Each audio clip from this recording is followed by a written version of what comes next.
Монголын орчин нөхцөлд бол дунджаар нэг 3.2-оос 3.5 литр сүү өгдөг.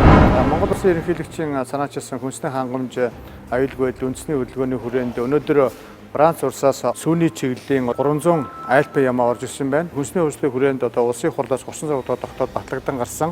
Энэ 36 дахь тогтоол дээр бол хүүхдийн хоол хүнс сүү жимс зэмсгэний үйлдвэрлэлийг хөгжүүлэх мөн санхүүгийн дэмжлэг үзүүлэх гэх мэт заалтууд энэ улсын хурлын 36 дахь тогтоол дээр орцсон байгаа. Өөрсдийнхөө хөрөнгө мөнгөөр энэ 300 альбан үйлдвэрийн ямааг татварлах гэхэд 120 сая төгрөг төлж оруулж ирсэн дэлхийд үн цэнтэй ийм ямаа байна. Монголын орчин нөхцөлд бол дунджаар нэг 3.2-оос 3.5 литр сүү өгдөг ач холбогдолтой юм байна. Төрөөс жоохон дэмжлэг үзүүлэх юм уу, хөнгөлөлтөө зээл басамж үзүүлчих юм бол эдгээр 300 ямаа нуудахгүй 5,000 ямаатай ферм болж хөгжих тийм боломж байгаа юм байна.